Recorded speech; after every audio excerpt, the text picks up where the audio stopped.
people, what's up? How you all doing? Welcome back to another exciting video. I came across this video. I think it's a little bit old, but I came across it and I really found it really interesting, and I'm sure you guys would enjoy it. It's coming from Turning Point USA. It's titled Charlie Kirk Triggers Liberal by Proving She's Racist. Now, people are, when it comes to politics and Donald Trump and Kamala Harris, people call Donald Trump racist. And usually when Charlie Kirk is talking to these students in the university and colleges, they try to bring up this conversation. And I remember in some of his videos, he will ask them, give us instances, give us examples of when he has been racist, or those kind of questions.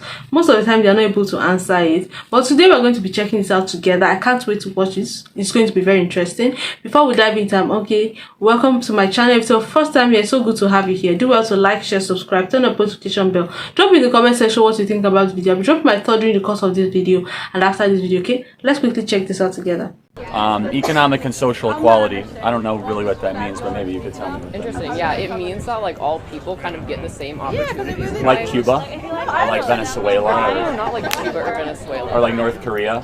No, not like. Or like how the Soviet Union did it, right? No, I'd like you to stop interrupting me. I think that all those examples of capitalist systems are ones that aren't. The Soviet Union was not a capitalist system. Yes, I know. And Venezuela is not a socialist system. Sure it is. They nationalized their oil and gas reserves. They have nationalized healthcare, nationalized schooling. The government owns the means of production. How is it not a socialist country? Because because of the history of U.S. interference, socialism cannot be enacted as it should be. It also sort of functions under the guise of socialism. I think a lot of the Venezuela's still corrupt as fuck. Yeah, can you show me any socialist country that works? Yeah, most of Europe. So maybe Norway, Sweden, or Finland? Yeah. But they're more economically free than America. How so? On the World Economic Freedom Index, they're ranked higher than America. And so what does that mean? So lower taxes, less regulation. So they're not, I wouldn't consider them to be socialist countries. They provide healthcare for all their citizens. So does Cuba. How does that work? I'm sure because they're Norway, Sweden, Finland also has a homogenous population. Oh, I want to know about this. Yeah, why do you think? Why is that sort of thing promoted? Because it's 6 to 7 million people. They don't need a homogenized society. You don't need it. But what is? I don't even know because the they rationale. have low rates of immigration. Can you explain to me why? And so they have less people coming in their country every year that need Medicaid equivalent type social programs. Can you explain to me why? They have the strictest immigration policies in Europe, in Norway, Sweden, Finland, and they don't pay for a national military. 70 to 80% tax rates for the highest earners, of which I oppose completely. Sweden has full school choice, which I'm sure you support, right? I don't. Oh, okay, but Sweden has full school choice. Sweden's if also ranked higher on if the all world. schools are funded equally, then yeah, I would support school choice. But the fact is that schools in richer areas have better funding and thus give people better education, as opposed to poorer areas, and thus poor people who can't afford to choose that rich school, who can't commute, who can't afford the tuition, are not going to be able to get that level of education. So why is it that we've spent more on education in the last 60 years federally, but our test scores have gotten worse? Why do you think that is? Because testing is not a measure of... How about graduation rates? Any metric you use, our schools have gotten worse over the last 50 years. Funding Where have they gotten? I'm sorry? Where have they gotten? Baltimore. There are 7 schools in inner city Baltimore where they can't find one kid in 8th grade. Oh, so do you think America's more racist today than it was in the 1960s? Good question. In some levels, yeah. Really? You think America's more racist today than it was in the 1960s? I think... Still more racist. Let me ask you guys this question. I love the progression of this conversation. If you guys are listening carefully, I don't know, there's so much noise in the background, but I was able to pick up a few things. So yeah, I love the progression of this conversation, even though it didn't start off very nicely, but I love the progression. But now the question is, do you guys think that America is more racist now than when it was before? And why? Do you understand what I mean? Is America now racist than before? If you compare, say, now and in the 90s, is it more racist now? So please answer that question in the comment section below. Let's continue. Still more racist than it should be. I want to say I think net racist. Do you want it to be more racist? Yeah, that's what it seems No, it's not. Actually, I think we're significantly less racist. So you can't blame racism for why these communities are not doing well. Really? Could No, you not significantly blame, less. Could you not blame, for example, Well, let me okay. So in the 1960s, blacks weren't allowed in the National Basketball Association. In the 1960s, the Civil Rights Act hadn't been passed until 1965. In the 1960s, blacks were not allowed to go to the same schools as white. You see why I love Charlie Kirk? He comes with facts. He comes with facts and figures. He doesn't just talk the way everybody does. He comes with facts and figures. Now he's even giving us dates. Amazing. I really love watching conversations with him and this student. These students are very intelligent, so they actually know what they are talking about. A lot of them, not all of them. We've seen the ones that are unintelligent, but we've seen very intelligent ones. Like these ones are actually intelligent, so they know what they are saying. And Charlie Kirk, when he wants to have a conversation, he loves to have facts. He doesn't just walk on, okay, you know, he works with facts. As whites. So like that's my metric.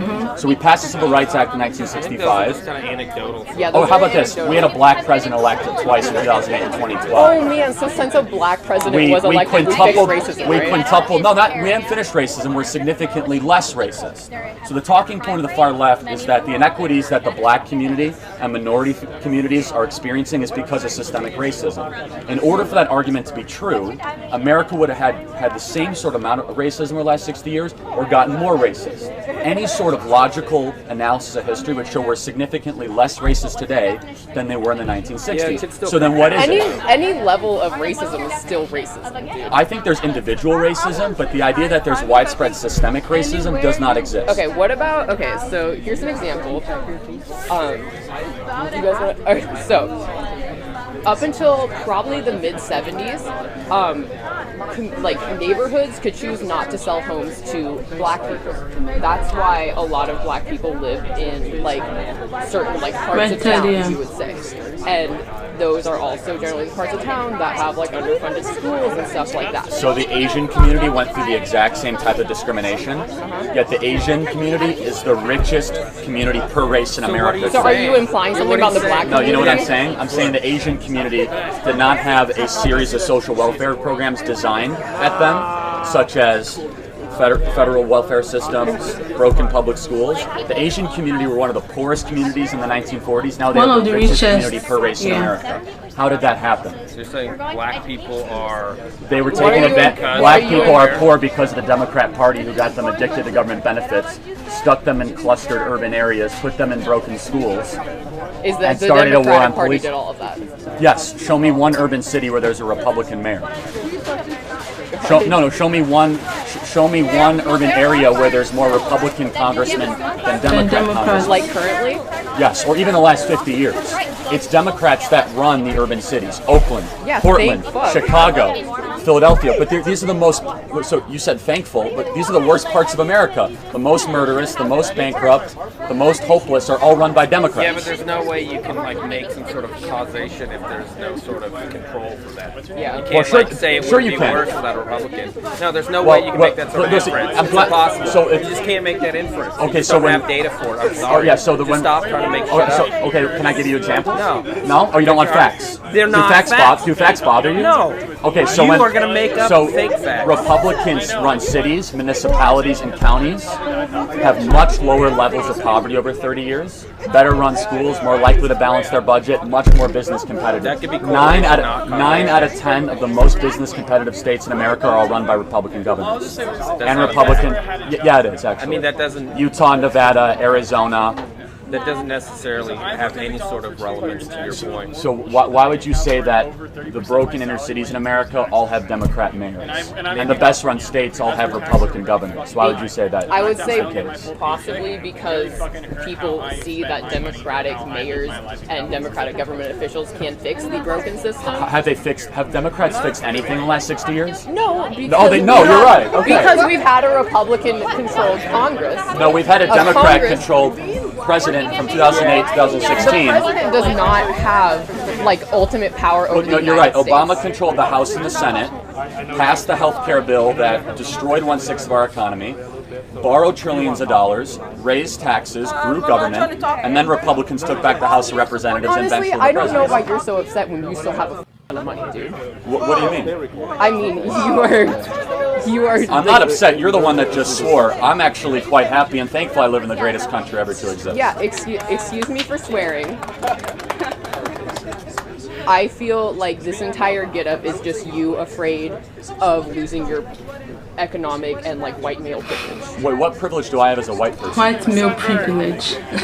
No, seriously. He's just ignorant. Honestly, No. you know, it was nice to meet you. Can I take your hand? Yeah, but can you explain to me? It was nice to meet you. What- I'd like you to think what about do- the what- way your actions affect other people, not just the white male people in this country, No, but everybody in what this does country. being a white person have Think to do about about that. anything? Oh wow. I actually have a question. Yeah, can someone explain to me what white privilege is? Can I ask you a question?